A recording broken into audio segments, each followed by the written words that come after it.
Olá, amigos, tudo bem? Hoje o nosso estudo é o santuário. O santuário no contexto do grande conflito e também na restauração da verdade. Este é um tema fundamental.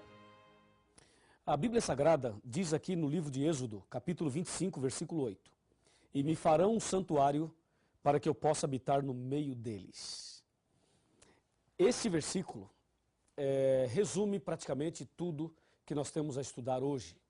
E para entendê-lo bem, precisamos navegar um pouco nas páginas das Sagradas Escrituras. Aqui no meu computador, eu tenho muitas informações importantes que eu gostaria de apresentar a você. Primeiramente, antes do pecado, o relacionamento de Deus com o homem era face a face. Está no livro de Gênesis, no capítulo 2, de 15 a 17, quando Deus se comunicava com Adão e Eva face a face. Isto antes do pecado. Logo após o pecado, o homem não pôde mais ter esse relacionamento face a face com Deus. O homem pecou e se escondeu de Deus.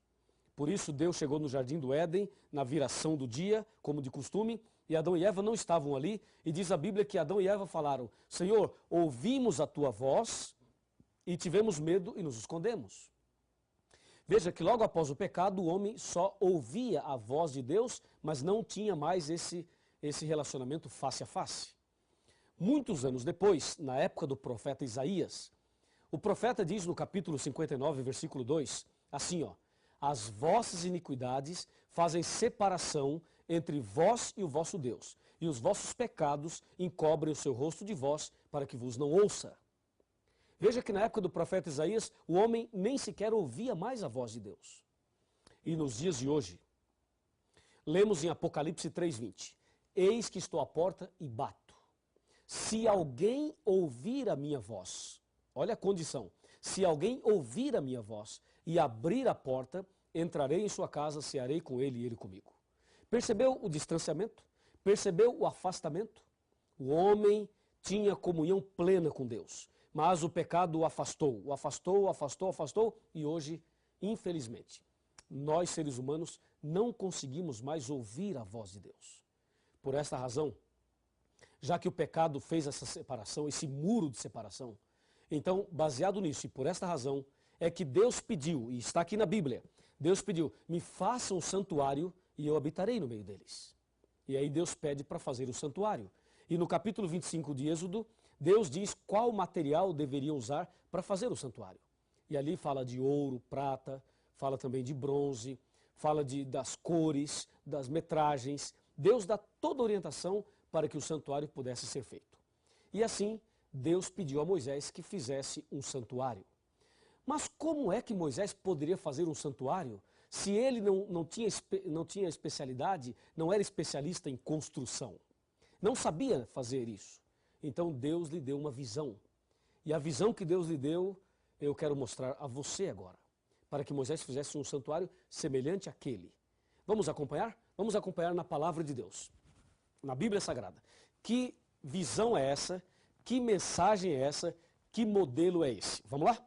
Vamos lá. Abra sua Bíblia no livro de Apocalipse, capítulo 11, versículo 19. E vamos ver aqui qual foi a visão que Deus deu a Moisés e que modelo é esse que Deus deu a ele, para que ele pudesse construir um santuário da forma correta. Diz aqui, Apocalipse 11, 19. Abriu-se então o santuário de Deus, que se acha no céu. E foi vista a arca da aliança, no seu santuário. E sobrevieram relâmpagos, vozes, trovões, terremoto e grande saraivada. Viu? Deus mostrou a Moisés um santuário que existe no céu e disse a ele: faça um santuário semelhante a este. Aqui no livro de Hebreus, capítulo 8, versículo 5, confirma esta mensagem. Diz assim: os quais ministram em figura e sombra das coisas celestes. Assim como foi Moisés divinamente inspirado ou instruído, quando estava para construir o santuário, o tabernáculo. Pois diz ele: vê, faças todas as coisas de acordo com o modelo que te foi mostrado no monte. Assim, Deus deu a visão do santuário para Moisés e disse: faça um igual. E Moisés fez um igual. Como é esse santuário? Vejamos alguns detalhes do santuário. de toda essa construção, a mobília, alguns detalhes importantíssimos, conforme Deus mostrou a Moisés naquela visão. Vamos lá. Aqui no meu computador eu tenho muitas informações que eu vou mostrar a você e você poderá acompanhar na Bíblia e também através das imagens. O santuário que Deus pediu que Moisés fizesse deveria ter um pátio, o lugar santo e o lugar santíssimo. Então vamos de novo. O pátio, o lugar santo e o lugar santíssimo. No pátio havia dois objetos. Um altar de sacrifício de animais e uma bacia com água, ou uma pia, se você quiser falar pia, com água. Aí, entrando no lugar santo, tinha uma mesa com 12 pães, eram chamados pães da proposição, pães feitos da flor da farinha, sem fermento. Tinha uma pilha de 6 aqui e uma pilha de 6 aqui, 12 pães. Ainda no lugar santo, tinha um castiçal com 7 lâmpadas. Essas lâmpadas ficavam acesas de dia e de noite, continuamente. E o que fazia aquelas lâmpadas ficarem acesas era azeite, o azeite. Tinha também no lugar santo um altar de incenso. Esse altar ficava mais ou menos ali próximo à divisão para o lugar santíssimo, mas ainda no lugar santo. Um altar de incenso. Depois, passando para o lugar santíssimo, havia uma cortina grande, um véu enorme. Essa cortina chamavam de véu. Esse véu é que separava o santo do santíssimo. No lugar santíssimo havia uma grande arca, um caixote, uma arca de madeira revestida de ouro, e essa arca é conhecida na Bíblia como a Arca da Aliança, ou Arca do Concerto. Ali estava no lugar santíssimo.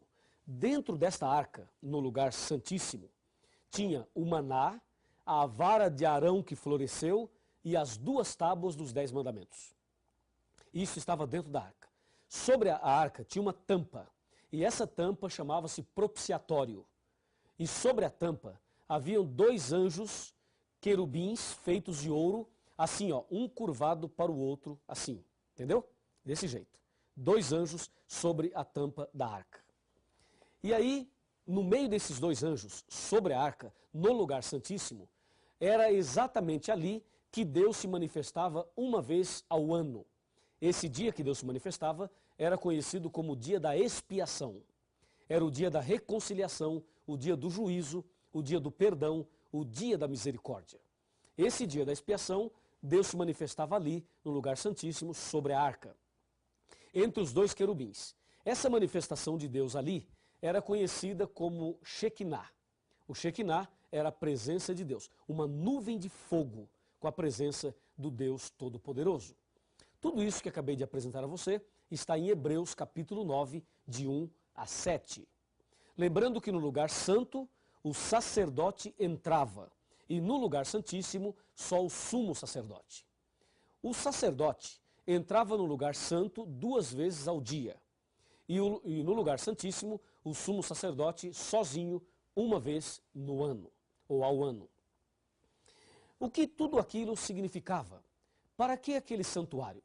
O santuário do Antigo Testamento era como uma escola para ensinar para o povo o plano da salvação. Até porque antes de Cristo morrer na cruz, as pessoas não tinham essa referência que nós temos hoje para obter o perdão pelo sangue de Cristo. Então, eles tinham o santuário e toda vez que cometia um pecado, eles deveriam pegar um cordeiro, o pecador levava o cordeiro até o pátio do santuário, ali ele se ajoelhava, colocava a mão sobre a cabeça do cordeiro, confessava os pecados a Deus e transferia a sua culpa do pecado para o cordeirinho. Depois pegava um facão e cortava o pescoço do cordeirinho. E aquele cordeirinho morria no seu lugar. E o sangue dele era usado ali no santuário pelo sacerdote. E o sacerdote, então, com o seu polegar direito, fazia as impressões digitais nas pontas do altar. E o restante do sangue jogava no véu e derramava à base do altar. Levítico 4, de 27 a 30. Ali tem a descrição desse ritual do santuário. Assim, o santuário funcionou durante muitos anos antes de Cristo. Era uma tenda móvel que eles montavam e desmontavam. e fizeram isso mais de 40 vezes, aproximadamente 41 vezes, montando e desmontando o santuário. E assim eles faziam o ritual do santuário a cada dia durante o ano todo. Quando completava um ano fazendo tudo isso, então o sumo sacerdote entrava no lugar santíssimo para apresentar os pecados do ano todo a Deus. Deus se manifestava e, pela sua misericórdia, perdoava os pecados do povo. E esse dia era o dia da purificação do santuário, era o dia da expiação, era o dia do juízo. E aí eles faziam toda a limpeza do santuário, trocavam as cortinas, trocavam ali os tapetes, limpavam tudo, todo aquele sangue, tiravam tudo ali e o ano seguinte começava tudo de novo. E assim sucessivamente. Não é incrível tudo isso? É realmente impressionante. Agora, o que cada detalhe desse santuário significava? Primeiramente, o santuário tinha 3 portas. A primeira porta era da rua para o pátio. A segunda porta era do pátio para o lugar santo. A terceira porta era do santo para o santíssimo. Os judeus costumavam chamar essas 3 portas com os seguintes nomes. Da rua para o pátio chamavam de o caminho. Do pátio para o santo chamavam de verdade. E do santo para o santíssimo chamavam de vida. Então era comum falar caminho, verdade e vida. Quando Jesus Cristo esteve aqui na terra, ele usou essas palavras referindo-se a ele mesmo. Em João capítulo 14, versículo 6, Jesus disse claramente isto que acabei de mencionar. Respondeu-lhe Jesus, eu sou o caminho, a verdade e a vida, e ninguém vem ao Pai senão por mim. Veja, Jesus disse, sou o caminho, a verdade e a vida, ou seja, eu sou a porta. Se você pegar João capítulo 10, verso 7 e verso 9, Jesus diz, eu sou a porta. Quem entrar por mim será salvo. Entrará e sairá e achará pastagem.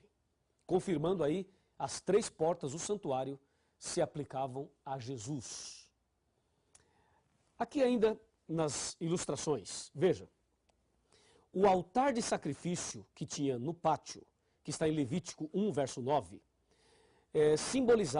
era símbolo de Cristo que se entregou a si mesmo por nós como sacrifício a Deus. Efésios 5, verso 2.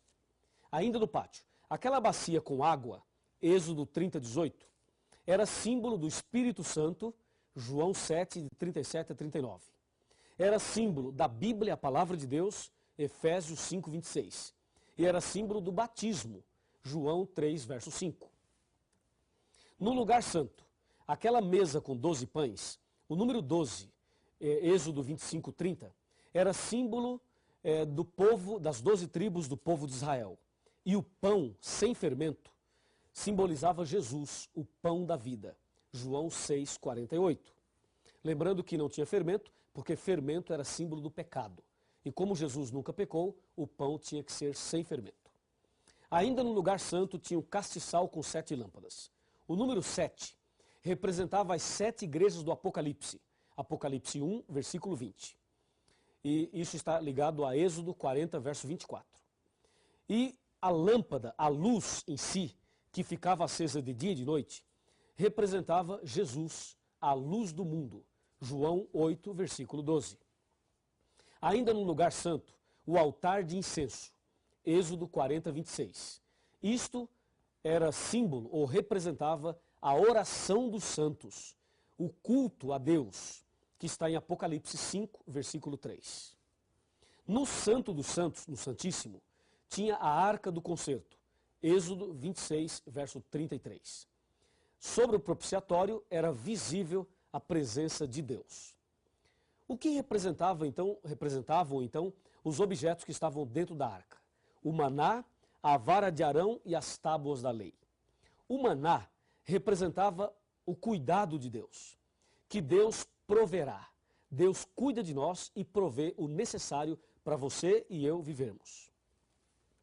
A vara de Arão representava ali que Deus está no controle. É Deus que dirige a sua igreja, o seu povo e a nossa vida. É Deus que está no controle de tudo, inclusive da sua vida.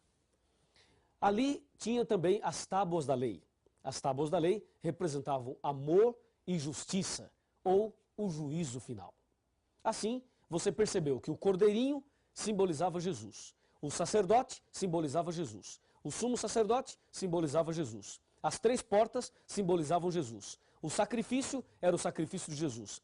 Tudo que tinha no santuário era símbolo de Jesus. Por isso, veja o que aconteceu quando Jesus morreu na cruz, já que tudo representava Jesus, já que tudo era símbolo de Jesus. O que aconteceu quando Jesus morreu na cruz? Vamos ver? Me acompanhe aqui. Primeiramente, nós vamos abrir a Bíblia em Isaías 53, para você ter a certeza que tudo que tinha no santuário simbolizava nosso Senhor Jesus Cristo.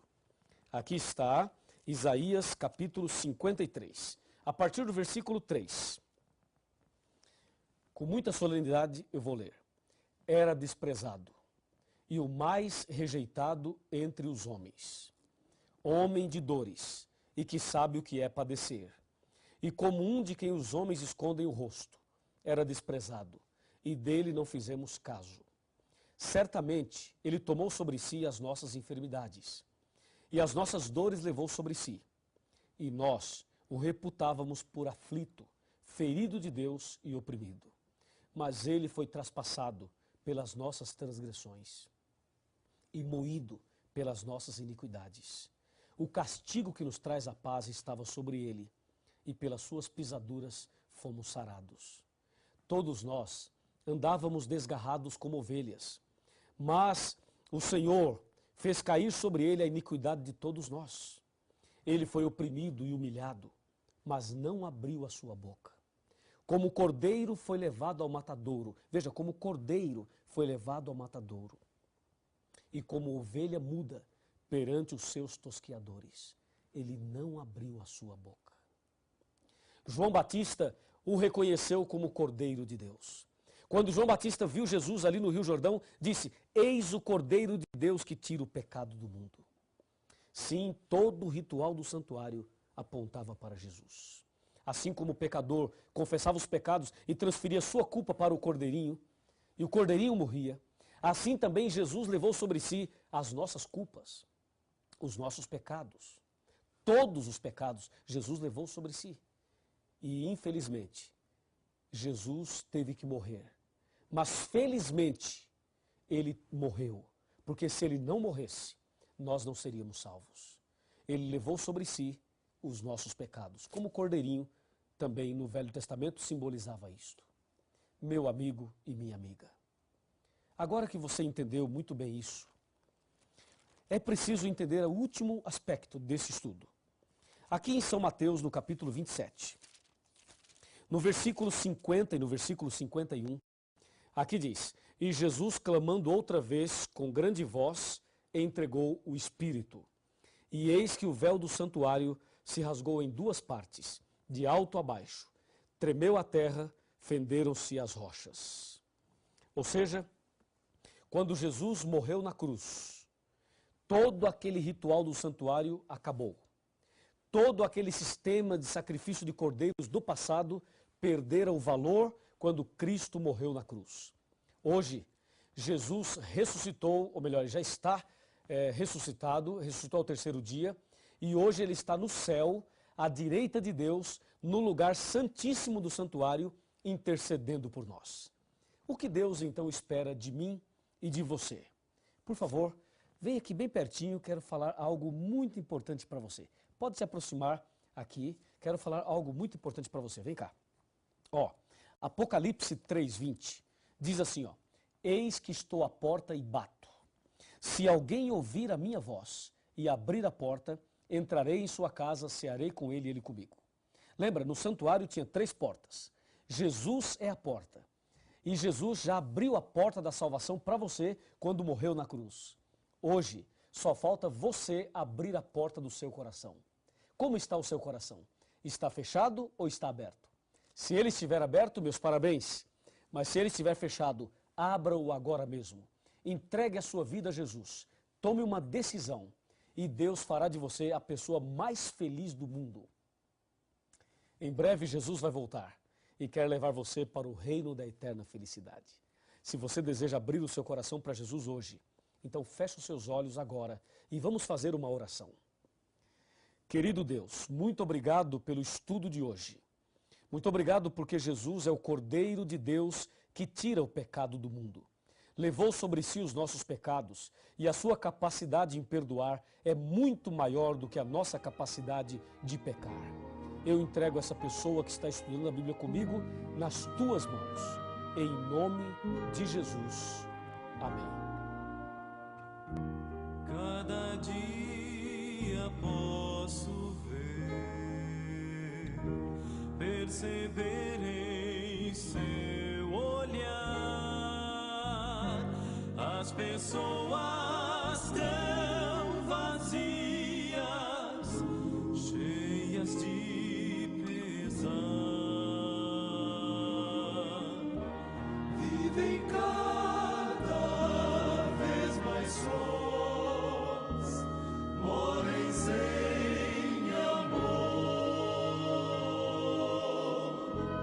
Um sorriso esconde a dor, só Jesus o vê.